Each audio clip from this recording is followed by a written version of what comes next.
Good morning प्यारे विद्यार्थियों। अपन ने पिछली क्लास में बात की थी किसकी बेटा, फोटोसिंथेसिस की मैकेनिज्म, और मैकेनिज्म की पूरी प्रक्रिया को अपन ने पिछली क्लास में कितने पार्ट्स में या कितने रिएक्शन में डिवाइड कर दिया था? 2 रिएक्शन में डिवाइड किया। नंबर 5 कौन सी जगह? Light reaction. और नंबर 2 कौन सी है? Dark reaction. लाइट रिएक्शन का दूसरा नाम है हिल रिएक्शन। अब लाइट रिएक्शन किसे कहा जाता है? तो प्रकाश संश्लेषण की क्रियाविधि में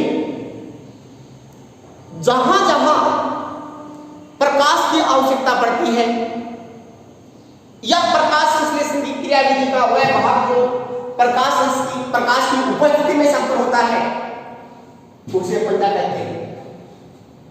लाइट रिएक्शन। लाइट रिएक्शन की खोज हिल नामक साइंटिस्ट ने की थी, इसलिए उनके मान सम्मान में इसका दूसरा नाम क्या रखेगा? हिल रिएक्शन। अब लाइट रिएक्शन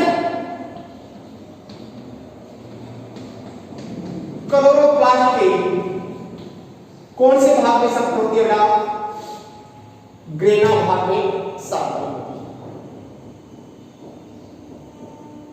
जो केवल किससे प्रभावित होती है? प्रकाश से तो प्रभावित होती है, लेकिन तापमान द्वारा प्रभावित नहीं होती, क्योंकि लाइट रिएक्शन का Q10 का मान तापमान गुणांक का मान कितना होता है? 1 होता है। Q10 का क्या है? तो इसका मतलब है बेटा, जब ऑप्टिमम तापमान पर, जैसे अपन ने कहा कि अधिकांश एंजाइम 20 से 35 डिग्री सेल्सियस तापमान पर अधिकतम क्रियाशील होते हैं।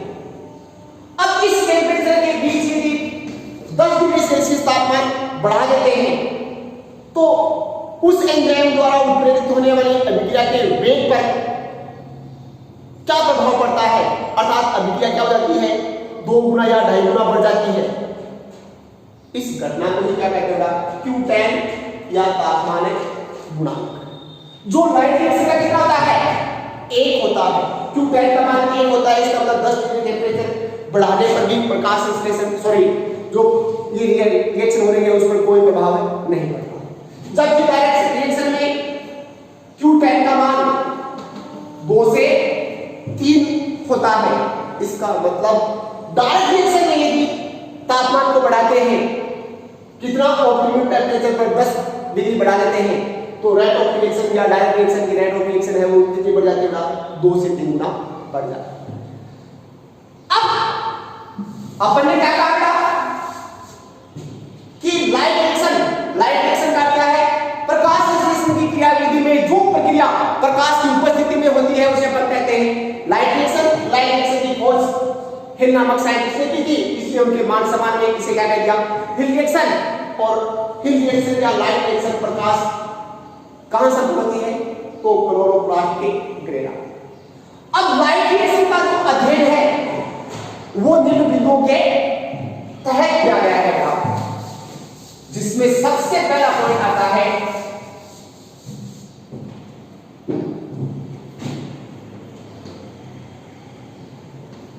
क्लोरोफिल का उत्तेजित होना। तो सबसे पहले क्लोरोफिल ए का एक अणु क्या करेगा बेटा? सूर्य की भौतिक ऊर्जा को ग्रहण करेगा। भौतिक ऊर्जा को ग्रहण करते ही क्लोरोफिल के निर्माण में भाग लेने वाले परमाणु का निम्न ऊर्जा कोश का इलेक्ट्रॉन उच्च ऊर्जा कोश में क्या हो जाता है? स्थानांतरित होने से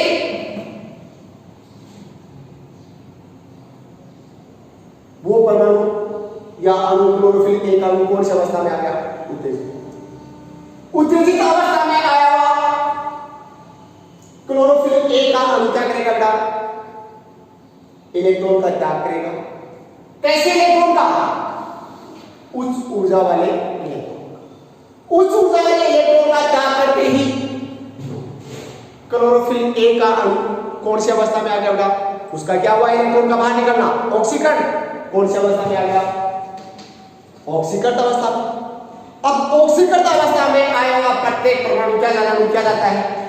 अपनी मूल अवस्था या ग्राउंड स्टेज में आना चाहता। एक स्टेज का नाम हो गया क्लोरोफिल का उत्तेजित। दूसरे स्टेज का नाम है जल का प्रकाशित अपघटन। फोटोक्लिक हाइड्रोलाइसिस ऑफ वाटर, जल का प्रकाशित अपघटन। अब उत्तेजित क्लोरोफिल ए अपने ग्राउंड स्टेज में आने के लिए, ग्राउंड स्टेज में तब आएगा जब उसे सामान्य ऊर्जा वाले इलेक्ट्रॉन, ग्राउंड स्टेज में आने के लिए जल का प्रकाशित अपघटन करता है। जल के प्रकाशित अपघटन का क्या क्या? प्रकाश की उपस्थिति में, प्रकाश कहां है अगला? क्लोरोफिल ने ग्रहण किया है। प्रकाश की उपस्थिति में जल का किसमें? H+ आयन, वह किसमें? OH- में क्या होना बेटा? टूटना। क्या कहलाता है? जल का प्रकाशित अपघटन। जल के प्रकाशित अपघटन से मुक्त हुए OH आयन इलेक्ट्रॉन का क्या करते हैं बेटा? त्याग करते हैं, और त्याग करते ही उसका ऑक्सीजन परमाणु हाइड्रोजन के साथ सहयोग करता है। सहयोग करने से एक अणु वापस किसका बन जाता है बेटा? जल का, और साथ में क्या रिलीज हो जाती है? आपने O2 रिएक्शन को संतुलित कर दिया आपने। अब ये रिलीज हुई O2 कहां ट्रांसफर कर दी जाती है? वायुमंडल में। इसका मतलब प्रकाश संश्लेषण में मुक्त होने वाली ऑक्सीजन का स्रोत CO2 में होकर बेटा क्या होगा? H2। प्रकाश संश्लेषण में मुक्त होने वाले O2 का स्रोत क्या बना? जल के प्रकाशित अपघटन से ऑक्सीजन बाहर निकल रही है। इसका मतलब प्रकाश संश्लेषण में रिलीज होने वाली, क्योंकि प्रकाश संश्लेषण में ग्रहण तो किसको क्या रहता है? CO2 और H2। CO2 में भी ऑक्सीजन है और O2 में भी ऑक्सीजन है, लेकिन जो रिलीज ऑक्सीजन होती है प्रकाश संश्लेषण में, वो कहां से निकलती है बेटा? जल से निकलती है। तो रिलीज होने वाले ऑक्सीजन का स्रोत क्या हो गया? तो रिलीज होने वाले ऑक्सीजन का स्रोत हो गया। अब जल के प्रकाशित अपघटन से क्या बना आपके पास? हाइड्रोजन आयन बने, ऑक्सीजन बनी, इलेक्ट्रॉन कैसे बना? सामान्य ऊर्जा वाले। इन सामान्य ऊर्जा वाले इलेक्ट्रॉन को कौन ग्रहण कर लेता है? क्लोरोफिल नहीं, ऑक्सीकृत क्लोरोफिल। ऑक्सीकृत क्लोरोफिल इन सामान्य ऊर्जा वाले इलेक्ट्रॉन को जल से के प्रकाशित अपघटन से मुक्त हुए वो इलेक्ट्रॉन को ग्रहण करके अपनी कौन सी अवस्था में आते हैं? ग्राउंड अवस्था में। ग्राउंड अवस्था में आते हैं वो प्रकाश को वापस ग्रहण करेगा। फिर कौन सी अवस्था में आएगा? उत्तेजित अवस्था में।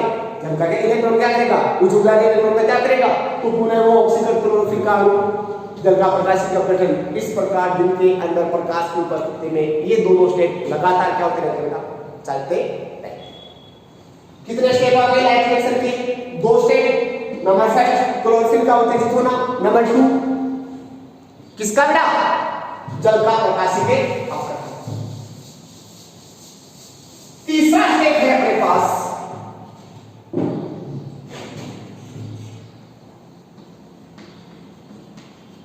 इमर्शन का वर्गीकरण प्रभाव, enhancement effect of immersion, enhancement effect of immersion। Immersion नामक वैज्ञानिक ने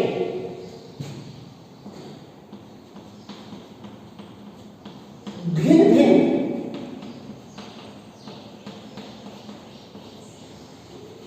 तरंग के प्रकाश का प्रकाश संश्लेषण पर क्या प्रभाव पड़ता है उसके लिए इमर्सन व उसके साथियों ने पौधों पर कुछ प्रयोग किए। क्या कहा आपने? इमर्सन का वर्गीकरण प्रभाव क्या करा था?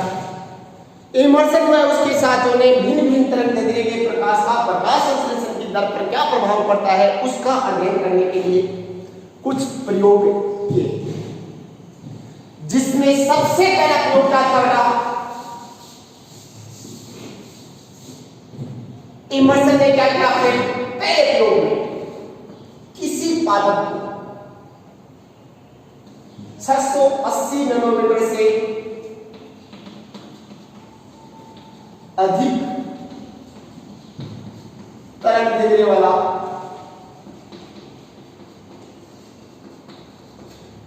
प्रकाश किसी निश्चित पर्टिकुलर टाइम तक प्रोवाइड।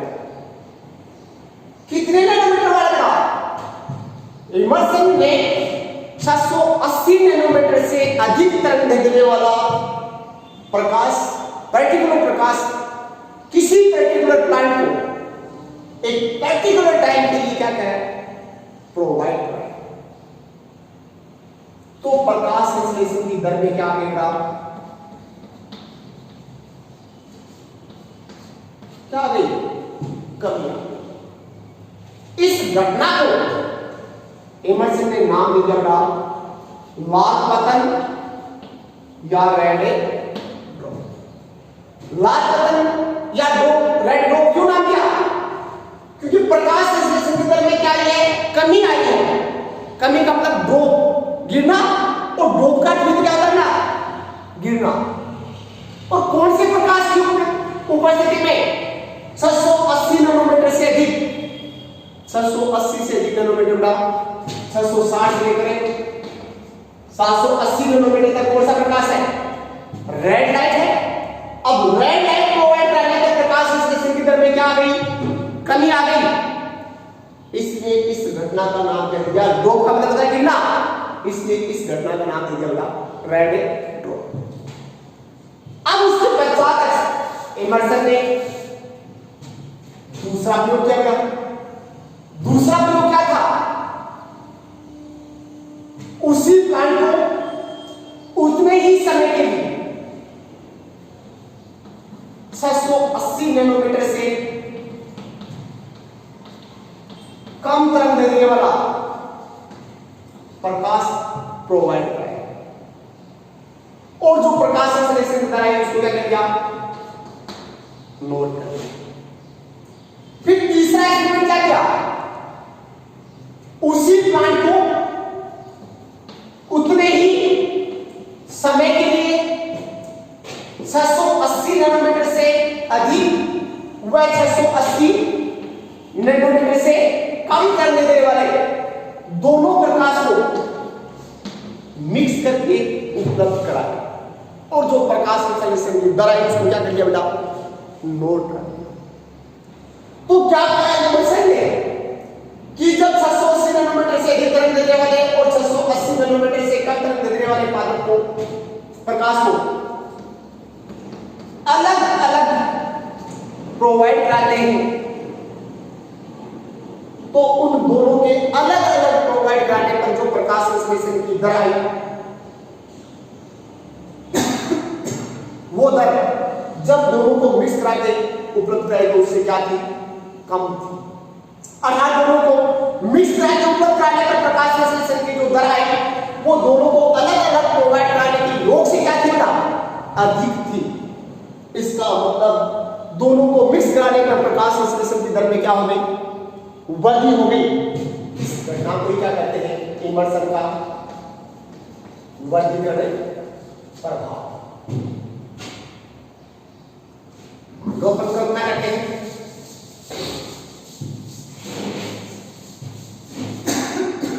किसी पादप को 680 नैनोमीटर से अधिक तरंग दैर्ध्य वाला प्रकाश 1 घंटे के लिए प्रोवाइड कराया।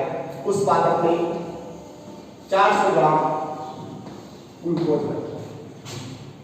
फिर उसी पादप को 680 नैनोमीटर से कम तरंग दैर्ध्य वाला प्रकाश 1 घंटे के लिए प्रोवाइड कराया, और 1 घंटे में 200 ग्राम ग्लूकोज का निर्माण किया। दोनों को कहते हैं उसी प्लांट को मिक्स किया और कितने घंटे के लिए? 1 घंटे के लिए प्रोवाइड किया। प्रकाश संश्लेषण के फलस्वरूप 1 घंटे में मान लो कितना ग्राम का ग्लूकोज बना? 800 ग्राम ग्लूकोज बना। तो दोनों को मिक्स कराकर प्रोवाइड कराने का प्रकाश संश्लेषण की जो दर है वो दोनों को अलग अलग प्रोवाइड कराने के योग से भी ज्यादा अधिक होती है। योग तो कितना रहा है? 600 आ रहा है। इसका मतलब प्रकाश संश्लेषण की दर में क्या होगी? वृद्धि। इस घटना को ही क्या कहते हैं? इमर्सन का वर्गीकरण प्रभाव। इसके आधार पर इमर्सन ने क्या निकाला? अपने प्रयोग के आधार पर इमर्सन ने निष्कर्ष निकाला कि पौधों में प्रकाश संश्लेषण की प्रक्रिया संपन्न होने के लिए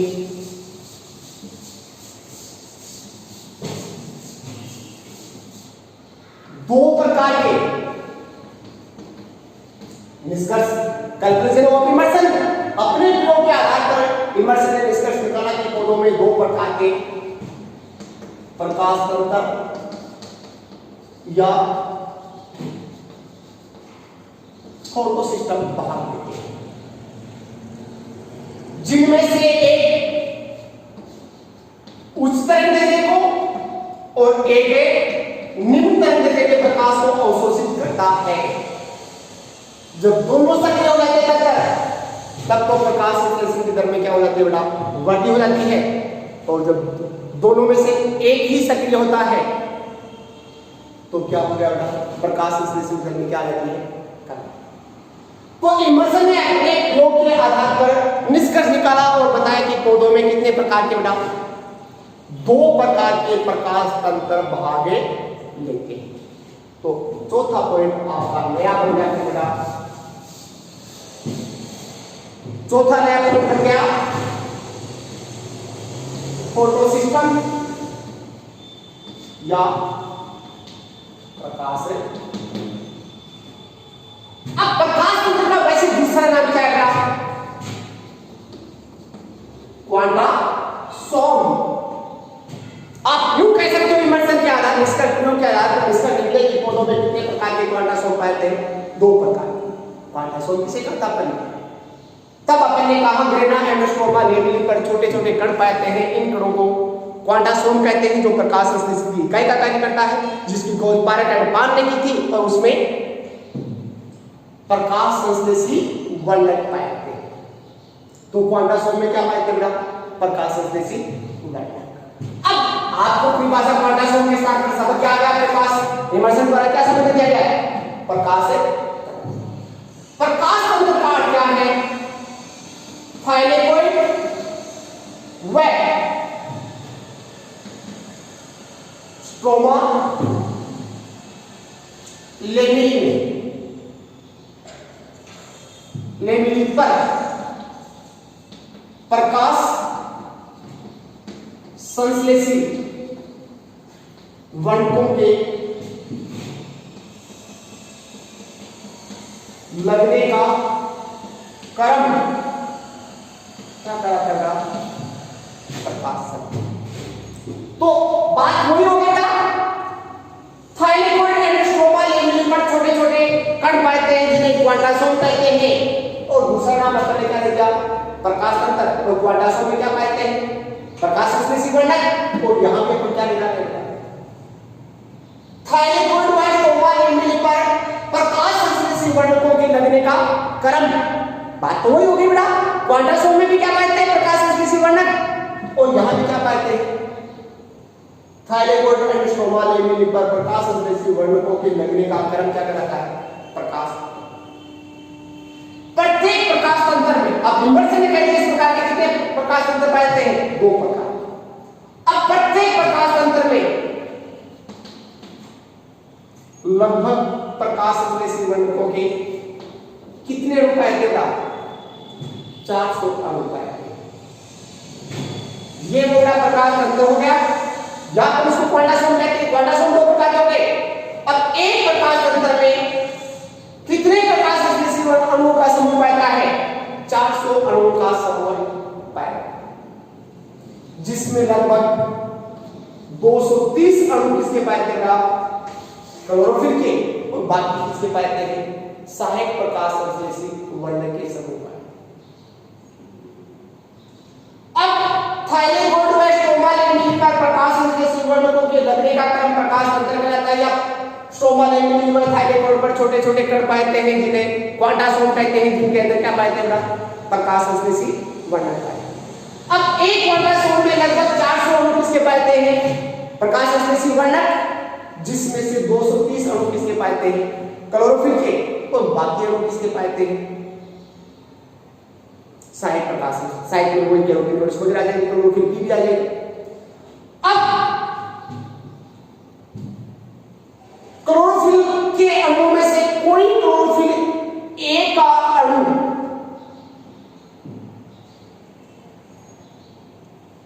प्रकाश संश्लेषी वर्णकों के समूह में से कोई क्लोरोफिल ए का अणु निश्चित तरंगदैर्घ्य के प्रकाश को अवशोषित करके इलेक्ट्रॉन को क्या करता है? रिलीज करता है। इसका मतलब बात को समझो। अपन ने कहा कि जो प्रकाश संश्लेषी वर्णकों का समूह है उनमें से क्लोरोफिल ए का कोई अणु निश्चित वेवलेंथ वाली, निश्चित तरंगदैर्घ्य वाले प्रकाश को अवशोषित करके उत्तेजित अवस्था में आकर इलेक्ट्रॉन क्या कर देता है? त्याग कर देता है। क्लोरोफिल ए के उस अणु को क्या कर देता? प्रकाश तंत्र का रिएक्शन सेंटर कहते हैं। बाकी अन्य क्लोरोफिल ए के, बी के या कैरोटीनॉइड्स के अणु जो प्रकाश तंत्र में उपस्थित होते हैं वो भिन्न भिन्न तरंगदैर्घ्य के प्रकाश को अवशोषित करके इसको प्रोवाइड करेगा। रिएक्शन सेंटर को क्या करते हैं? प्रोवाइड करते हैं। किसको प्रोवाइड करते हैं? रिएक्शन सेंटर को प्रोवाइड करते हैं। उन अणुओं को अपन क्या कहते हैं? एंटीना। उन अणुओं क्या कहते हैं? एंटीना। क्या कहा? प्रकाश संश्लेषी प्रकाश तंत्र में अनेक प्रकाश संश्लेषी वर्णकों का समूह पाता है। उनमें से क्लोरोफिल ए का कोई अणु जो निश्चित तरंगदैर्घ्य वाले प्रकाश को अवशोषित करके उत्तेजित अवस्था में आकर इलेक्ट्रॉन को क्या करता है? क्या करता है? उस क्लोरोफिल ए के अणु को अपन कहते हैं रिएक्शन सेंटर, और बाकी जो अणु है वो क्या कराते हैं? अब इमर्सन ने इन प्रकाश तंत्र को कितने पार्ट्स में डिवाइड कर दिया? 2 पार्ट्स।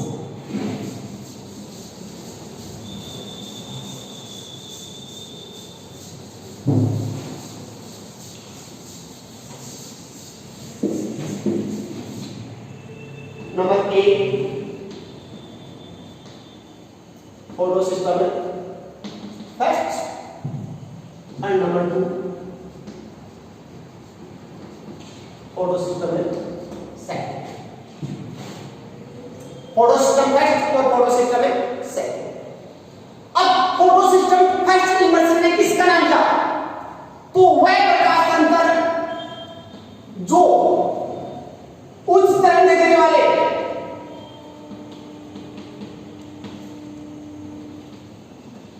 प्रकाश को अवशोषित करके जिसका रिएक्शन सेंटर इलेक्ट्रॉन का क्या करता है उसे क्या कहते हैं? Photo system first. तो फोटो सिस्टम फर्स्ट किसे कहा? वह फोटो सिस्टम या वह क्वांटासोम जिसका रिएक्शन सेंटर उच्च तरंगदैर्घ्य वाले प्रकाश को, उच्च तरंगदैर्घ्य मतलब 180 नैनोमीटर से अधिक उच्च तरंगदैर्घ्य वाले प्रकाश को अवशोषित करके इलेक्ट्रॉन का त्याग करता है, उस फोटो सिस्टम को क्या कहते हैं?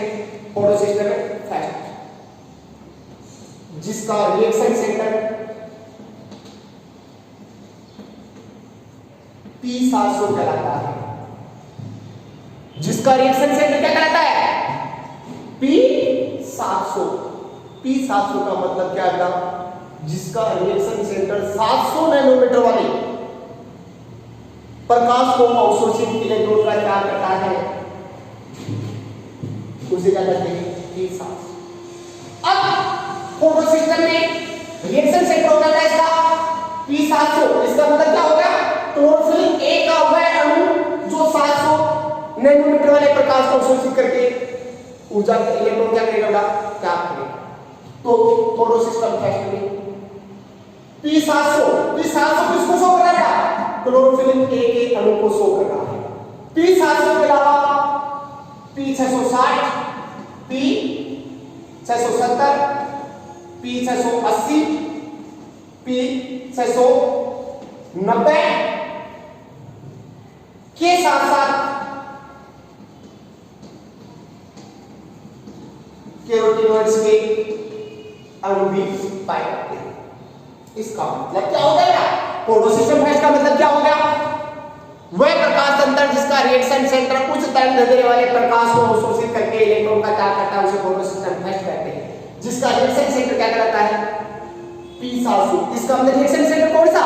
क्लोरोफिल ए का अणु जो निश्चित तरंगदैर्घ्य वाले प्रकाश को अवशोषित करके इलेक्ट्रॉन क्या करता है? त्याग करता है, उसे रिएक्शन सेंटर कहते हैं। इसके रिएक्शन सेंटर का नाम क्या? P700। इसका मतलब इसका रिएक्शन सेंटर 700 नैनोमीटर वाले प्रकाश को अवशोषित करके इलेक्ट्रॉन क्या करेगा? क्या? अब रिएक्शन सेंटर के अलावा फोटोसिस्टम फैक्ट में क्लोरोफिल ए के वे अणु भी पाए जाते हैं जो 660 नैनोमीटर वाले प्रकाश को ग्रहण करके रिएक्शन सेंटर को उपयोग करते हैं। तो कुछ अणु वे क्लोरोफिल ए के वे अणु भी पाए जाते हैं जो 670 नैनोमीटर वाले प्रकाश को अवशोषित करते हैं। कुछ अणु ऐसे होते हैं जो 680 नैनोमीटर वाले, तो कुछ ऐसे होते हैं जो 690 वाले नैनोमीटर वाले प्रकाश को अवशोषित करके जिसको प्रोवाइड करते हैं P700। इसके अलावा क्लोरोफिल ए ये सारे किसके होता है?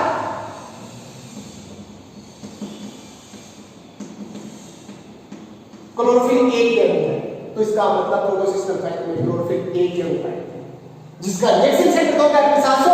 बाकी P660 के 660 वाले प्रकाश को अवशोषित करता है, लेकिन वो इलेक्ट्रॉन का त्याग है नहीं, एंटीना को इसको प्रोवाइड करेगा रिएक्शन सेंटर। इसके साथ क्लोरोफिल ये सारे क्लोरोफिल ए, इसके अलावा क्या पाया जाता? कैरोटीनॉइड्स पाए। अब फोटोसिस्टम फैक्ट केवल साइक्लिक एंड नॉन साइक्लिक दोनों प्रकार के प्रकाश संश्लेषण में भाग photosystem fact cyclic and non cyclic दोनों प्रकार के फोटोफॉस्फोराइलेशन में क्या करता है? भाग लेता है। दोनों प्रकार के फोटोफॉस्फोराइलेशन में क्या करता है? भाग लेता है। फोटोफॉस्फोराइलेशन क्या है? दूसरा है फोटोसिस्टम सेकंड। फोटोसिस्टम सेकंड का अर्थ है वह प्रकाश तंत्र जिसका रिएक्शन सेंटर निम्न तरंगदैर्घ्य वाले प्रकाश को अवशोषित करके इलेक्ट्रॉन क्या करता है? त्याग करता है, उसे क्या कहते हैं? फोटोसिस्टम सेकंड है। जिसकी रिएक्शन सेंटर को किससे दर्शाते हैं? P680 से दर्शाते हैं। इसका मतलब इसका रिएक्शन सेंटर कितने नैनोमीटर वाले प्रकाश को? 680 नैनोमीटर वाले प्रकाश को अवशोषित करके इलेक्ट्रॉन क्या करेगा? त्याग। अब फोटोसिस्टम सेकंड में P680 किसका अणु है? क्लोरोफिल ए का अणु है।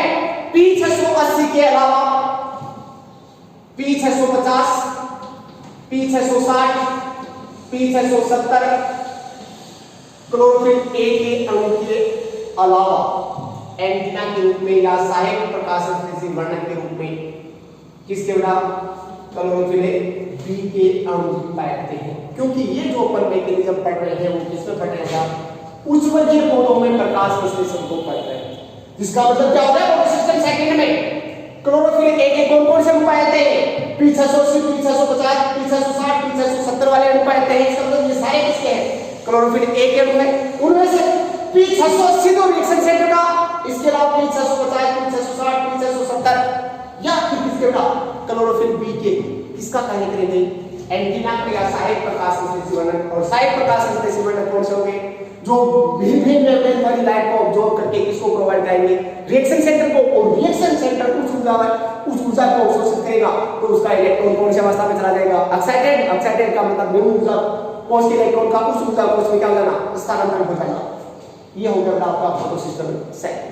अब फोटोसिस्टम सेकंड केवल कौन से फोटोफॉस्फोराइलेशन का लेता था?